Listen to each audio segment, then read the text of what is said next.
열심히 공부해서 좋은 주식에 좋은 투자를 하는 방법을 배우는 시간이죠. 주식연구소, 대한민국을 대표하는 주식 초보를 위한 최고의 선생님 염승환 이베스트 투자증권 리테일 사업부 이사 화상으로 연결하겠습니다. 이사님 안녕하세요. 네, 안녕하세요. 자, 오늘도 뉴욕 증시부터 한번 정리를 해볼 텐데요. 현지 시간으로 4일이 노동절 휴일 연휴였죠. 그러고 나서 다음 날인 5일에 이제 뉴욕 증시가 마감된 걸 정리를 해주실 건데 어떻게 됐습니까?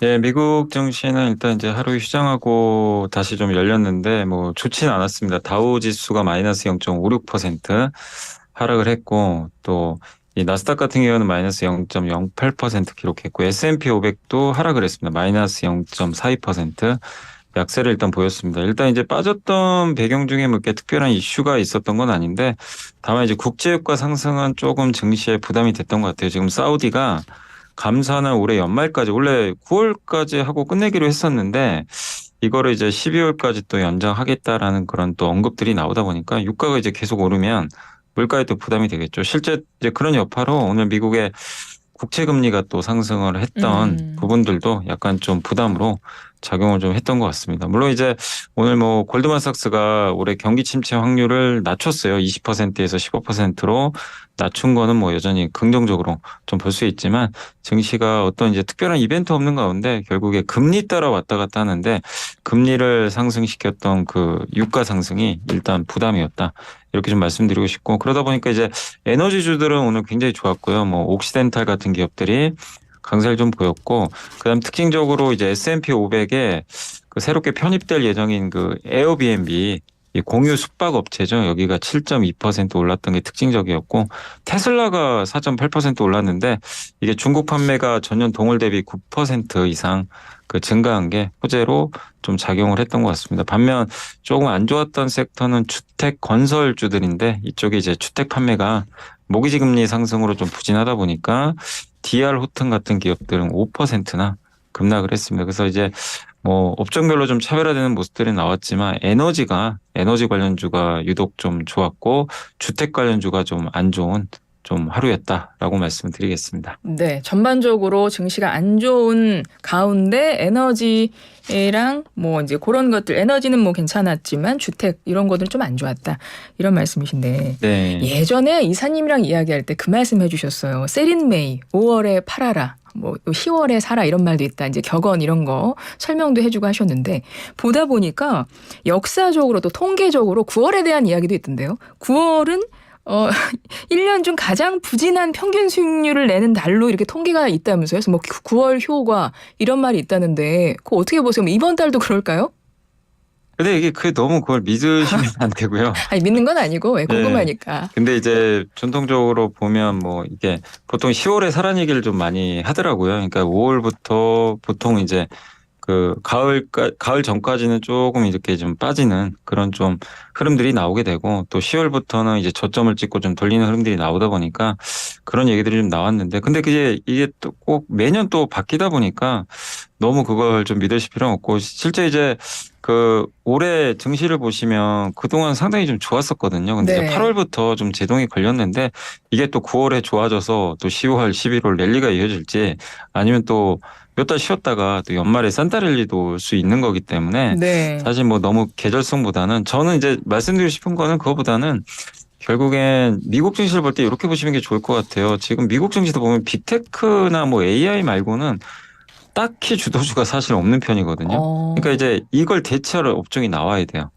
그래야 또 새로운 추진력을 받는데 그러니까 뭐 엔비디아만 가가지고는 답이 안 나오거든요. 네. 확산이 돼야 되는데 그게 안 나온다면 계속 부진할 수밖에 없는 거고 왜냐면 엔비디아 요즘에 좀 쉬어가잖아요. 네, 네. 쉬는 게 정상이죠. 이렇게 올랐으니 이걸 대체할 뭔가가 나와야 되는데 그게 없으면 뭐 9월, 10월까지도 부진할 수 있고 또 한 가지가 금리 보시면 돼요. 금리가 꺾여야 되거든요. 네. 근데 만약에 오늘처럼 또 금리가 올라가면 주가가 또 오르기가 쉽지 않죠. 그래서 거기에 좀 포커스를 맞춰 주셔가지고 결국 새로운 주도주가 나올지 금리는 좀 안정화 될지 요거를 어느 시점에 나올지 거기에 좀 포커스를 맞추시는 게 좀 좋을 것 같습니다. 알겠습니다. 요즘에 투자자들이 어떤 종목에 집중하고 있나요? 여쭤보려고 그랬는데 그러면 역시 그거예요. 뭐 엔비디아나 뭐 테슬라나 뭐 이런 강세 종목에만 여전히 좀 집중이 돼 있고 다른 주들로는 지금 투자자의 마음도 안 가고 있는 상황인 거예요? 일단 이제 뭐 전통적으로 보면 뭐 엔비디아, 테슬라가 여전히 인기가 많고요. 그리고 요즘에 뭐 이게 많은 분들이 애증의 종목이라 그러죠. 애증의 테슬라. 종목. 예. 예. 근데 참 멀리하긴 좀 아깝고 또 가까이 하자니 이제 일론 머스크에 대한 또 약간 심리도 있다 보니까 제가 그러긴 불안 심리가 한데 있죠. 예. 그 변동성이 인물에 너무 대해. 크잖아요. 근데 이제 기업에 대해서는 다들 좀 믿음은 많이 갖고 계신 것 같아요. 왜냐하면 이제 세계를 지금 뭐 전기차 시대도 선도하지만 테슬라가 혹시 지난주였네요. 아마 보신 분도 계실지 모르겠는데 그 테슬라 일론 머스크가 그 자율주행차 직접 본인이 시승해가지고 네. 그 동영상으로 이제 한번 보여준 적도 있었잖아요. 라이브 네네. 스트리밍 통해 가지고. 근데 그걸 보면서 느낀 거는 아 역시 테슬라 대단하다. 이런 거 아마 많이 어. 느끼셨을 거예요. 왜냐하면 진짜 사람처럼 운전하더라고요. 운전하는 게 네. 뭐 미리 인터넷으로 뭐 접속해서 하는 게 아니고 음. 사람처럼 카메라를 통해서 눈으로 보고 뇌로 생각한 다음에 운전을 하더라고요. 그러니까 그런 것들이 굉장히 좀 놀라웠는데 또 그런 거 보면 참 일론 머스크를 뭐라고 할 수도 없고 그래서 참 이게 애증의 종목인 것 같긴 한데 왜냐하면 네네. 이제 새로운 기술들을 계속 넣으면 선도를 하니까 그러니까요. 예. 그래서 여기에 대해서는 뭐 여전히 우리가 좀 기대감을 갖는 것도 뭐 당연한 음. 것 같은데 다만 이제 주가가 싸진 않다 보니까 변동성은 나올 수 있다. 근데 이제 이런 이제 개인 투자분들이 선호하시는 그런 거 말고도 요즘에 조금 이제 많이들 관심 갖는 게 일단 헬스케어 같아요. 근데 헬스케어요? 헬스케어 중에서는 역시 그 요즘에 비만 치료제가 네. 굉장히 뜨거운 것 같습니다. 뭐 기사로도 어. 알려졌지만 그 노보노 디스크라는 회사에 대해서 들어보신 분들도 아마 계실 거예요. 이게 덴마크 회사인데 덴마크 증시 이제에서도 당연히 1등이지만 유럽에서 이번에 1등 했습니다. 음. 뭐냐면 올해 저도 이제 방송 통해서 그때 한번 언급드렸던 게 그 루이비통 아시죠? 그 네네. LVMH 여기가 부동의 시총 1위였거든요. 네. 유럽에서. 이번에 이제 이겨버렸거든요. 아 노보노디스크가 이제 유럽에서 그래요? 시총을 역전했는데 이 회사가 이제 그 위고비라는 이제 그 이거 뭐 일론 머스크도 본인이 직접 맞았다라고 언급을 한 것처럼 체중을 낮춰주는데 이게 체중 낮추는 거에서 끝나는 게 아니라 뭐 심혈관 질환 예방까지 되다 보니까 어. 시장에서 계속 각광을 받는 것 같아요. 그래서 음. 이게 어디까지 확장이 될지 이제 알 수가 없는 거죠. 그러다 보니까 이제 헬스케어 전반적으로 분위기들이 계속 이제 긍정적으로 좀 바뀌어가는 것 같은데 그러다 보니까 보통 이게 또 주가 올라가게 되면 많은 분들이 또 관심을 갖게 되거든요. 그래서 지금은 일단은 뭐 빅테크 말고 어쨌든 이제 뭐 나스닥이라든가 미국 시장에서 가장 또 주목받고 있는 거는 일단 헬스케어인 것 같고 또 이 노보노디스크의 또 경쟁사가 일라이릴리거든요. 네. 이 회사는 이제 마운자로라는 이제 제품이 있는데 아직 FDA 승인은 못 받은 걸로 알고 있어요. 비만 쪽으로는. 근데 올해 연말경에 아마 받을 걸로 지금 많이들 기대를 하고 계신 것 같아요. 그래서 이 두 회사 간의 또 이파전이 펼쳐지니까 이런 부분들도 많은 분들이 좀 흥미롭게 지켜보는 것 같습니다. 그래서 지금은 좀 헬스케어 쪽 많이들 좀 보고 계시는 게 아닌가라고 좀 생각을 하고 있습니다. 음. 보통 이제 경기 상황에 민감한 주들이 있고 예전에 설명해 주실 때 이런 헬스 관련 쪽은 경기 상황에 좀 민감하지 않다. 그래서 흔히 뭐 방어주에 속한다 이렇게 네. 설명하셨던 것 같은데 뭐 그런 영향도 있나 봐요. 어떤 경기 상황에 크게 영향받지 않고 뭐 이런 영향도 그죠? 있지 않을까요? 예. 예.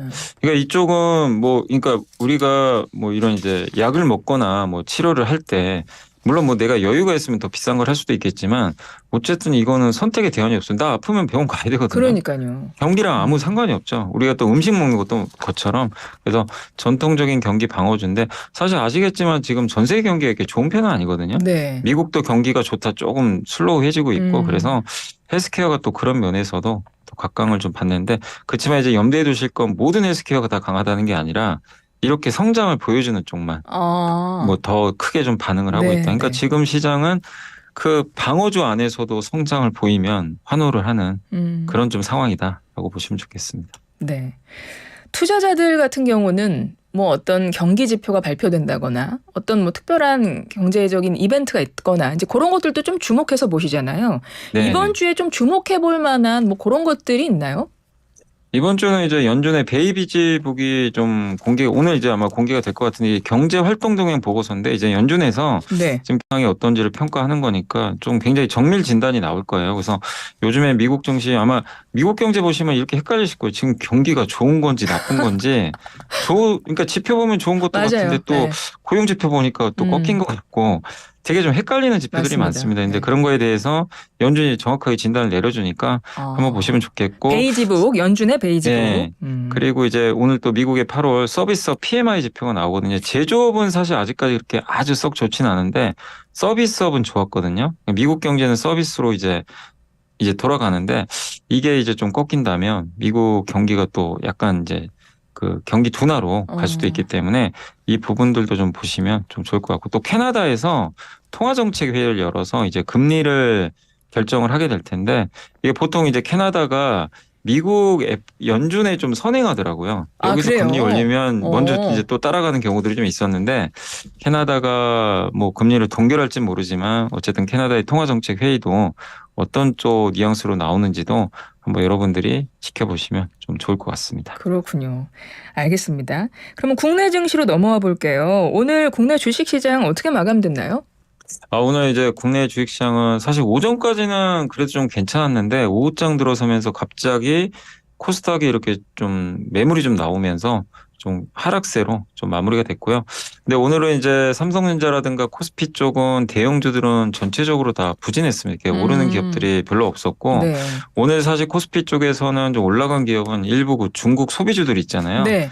네, 그런 기업들이 좀 약간 반등을 해줬고, 요새 중국 경기 민감주가 왜 오르냐면 예. 중국이 지금 부양책 좀 쓰고 있거든요, 부동산. 그러다 보니까 뭐 석유화학이나 정유나 뭐 아니면 중국 소비주들 이쪽이 좀 오늘도 좀 강했다라고 말씀드리고 싶고, 그리고 오늘 이제 코스닥하고 코스피 통틀어서 가장 좋았던 섹터는 그 제약 업종이었어요. 제약 바이오가. 예, 그러니까 헬스케어가 오늘은 좀 뜨거웠는데, 요즘에 뭐 AI도 이 헬스케어 접목이 되다 보니까 뭐 네. 암 진단하거나 그런데 AI 많이 쓰잖아요.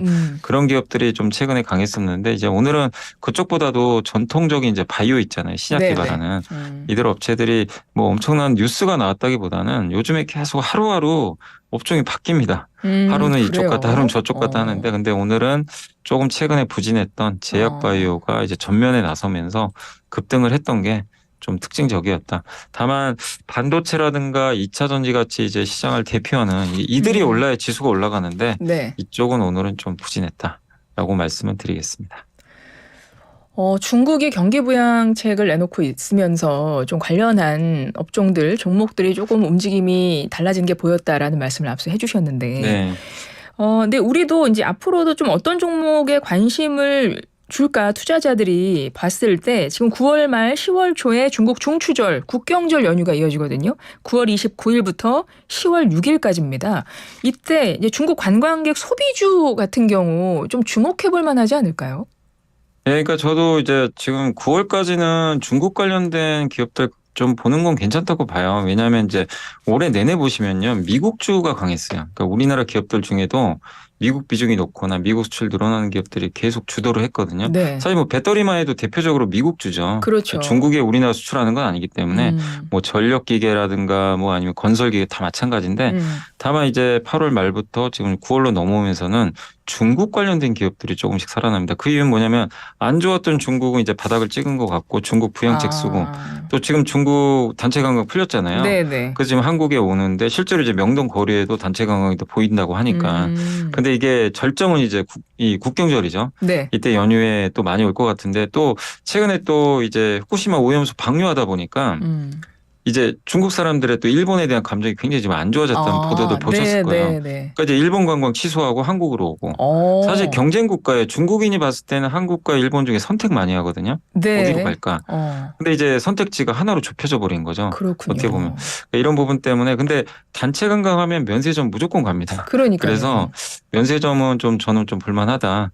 이렇게. 근데 다만 이거를 길게 보진 마시고, 네. 예, 어쨌든 좀 이런 이벤트들은 있으니까 이렇게 이제 국경절에, 그래서 그렇게 좀 짧은 한 9월 정도만 보는 트레이딩 관점 괜찮을 것 같고, 그리고 중국 경기가 살아나면 대표적으로 좋아지는 게 반도체예요. 그래요? 왜냐하면 스마트폰이 또 조금씩 팔릴 거고, 실제 지금 스마트폰 데이터가 중국에 좀 살아나고 있다고 하더라고요. 네. 그래서 중국 사람들이 소비하면 반도체, 또 아니면 뭐 석유화학, 정유 이런 것들은 이제 중국 소비와도 밀접하게 좀 관련이 돼 있으니까 그쪽을 보실 필요가 있고, 또 한 가지가 유가 요즘에 오르잖아요. 네.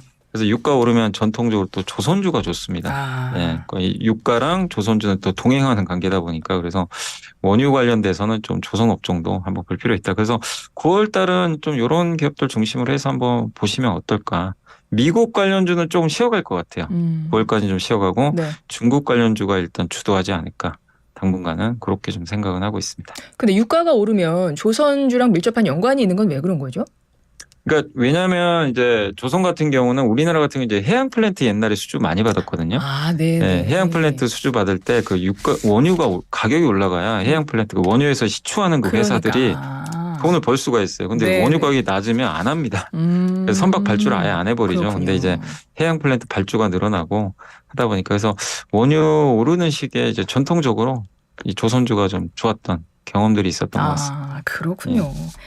그리고 앞서 말씀하실 때 이제 중국 경기와도 맞물려서 이제 반도체 업종도 다시 한번 말씀을 해주셨어요. 우리 한참 반도체 얘기 많이 했었잖아요. 뭐 2차 네. 전지와 맞물려서 뭐 2차 전지를 더 봐야 됩니까? 아니면 반도체가 그 뒤를 이을까요? 뭐 이런 얘기 한참 하다가 네. 한동안 반도체 얘기를 별로 안 하다가 오늘 또 반도체 얘기 말씀을 하셨는데 반도체 네. 업종 다시 관심 가져도 되네요. 계속 관심을 뭐 그러니까 가져야 되는 업종이겠지만. 예, 일단 엔비디아에 들어가는 반도체도 당연히 있고 이번에 뭐 삼성이 그거 테스트 통과했다는 뉴스 아마 네, 보셨을 네. 거예요. 그래서 당연히 삼성도 이제 좋아질 가능성이 있고 근데 꼭 그것만이 아니고 이번 8월달 수출도 그 역성장 폭이 확 줄었더라고요. 반도체 반도체가. 수출이요? 예. 그래서 이제 플러스 날 가능성이 높고 이건 뭐 추경호 부총리도 한번 언급을 하셨죠. 그래서 반도체 쪽 좋아지고 반도체는 어쨌든 이제 만약에 이런 수출 데이터가 개선되면 당연히 부진했던 이 반도체 그 실적도 개선될 가능성이 높고 아마 가격도 올라갈 것 같더라고요. 반도체 가격도 최근에 현물 가격이 좀 반등하거든요. 그래서 예. 삼성전자 여전히 주가 또 저평가돼 있으니까 지금 반도체 사이클을 보면 항상 이 사이클 지금 너무 좋으면요 오히려 투자하기가 부담되는데 네. 안 좋아졌다가 이제 막 좋아지는 게 가장 투자하기 편하거든요. 그래요. 예, 어차피 이제 바닥이니까. 그렇겠네요. 그래, 네. 예, 그래서 반도체는 한번 좀 편하게 관심 가져볼 만한 그런 업종이다라고 말씀드리겠습니다. 근데 이제 반도체 중에서도 예전에 한번 뭐 반도체 업종 짚어주시면서 조금 더 이제 구체적으로 뭐 반도체 중에서 뭐 소부장, 뭐 혹은 뭐 양극재, 뭐 이런 것들을 딱딱 집어주셨었어요. 네. 그렇죠. 근데 지금 뭐 반도체 전반적으로 다 좋은 거예요? 아니면 그 중에서도 요게 조금 더 보면 좋겠다라는 것도 있을까요? 반도체는 그 엔비디아에 이제 주로 들어가는 게 후공정이라고 하거든요. 이제 네. 후공정은 뭐냐면 반도체 전공정 웨이퍼에서 반도체를 만들어요. 이 예, 동그란 판. 예. 그거 이제 거기서 칩 만드는 게 거기까지가 전공정이고요. 네. 그걸 잘라가지고 이제 포장해가지고 이제 납품한 그걸 이제 후공정이라고 하거든요. 후공정. 예, 근데 지금 후공정은 올해 엄청나게 올랐어요, 주가가. 그래요. 네, 거의 2차 전지급으로 올랐고.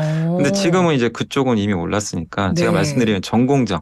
그러니까 소부장 중에서도 전공정 장비 소재 이런 게 있거든요. 네. 그쪽을 보시고 그리고 삼성전자도 사실은 약간 올해 좀 하이닉스보다는 요 엔비디아에 납품하는 요게 좀 늦어지다 보니까 좀 많이 소외받았어요. 그래서 좀 반도체 내에서도 못 오른 업종이나 기업을 좀 보자. 그걸 좀 이번에 좀 말씀드리고 싶습니다. 네, 알겠습니다. 한 20초 정도 남았는데요. 뭐 투자 전략 아주 짧게 한마디 해주실 수 있어요? 9월? 지수는 계속 좀 박스권 같은데 9월까지는 제가 드리고 싶은 말씀은 좀 소외주 보자. 소외주 못 보자. 올랐던 기업 지금 하루 보면요 계속 소외주들이 한 번씩 올라가거든요. 그래서 못 올랐던 그런 좀 소외주 중심으로 이렇게 보자. 그렇지만 저는 여전히 좀 그 안에서는 반도체가 제일 낫지 않겠냐 이렇게 좀 말씀을 드리고 싶습니다. 네, 오늘은 반도체 이베스트 투자증권 리테일 사업부 염승환 이사와 함께했습니다. 이사님 오늘 말씀 고맙습니다. 네, 감사합니다.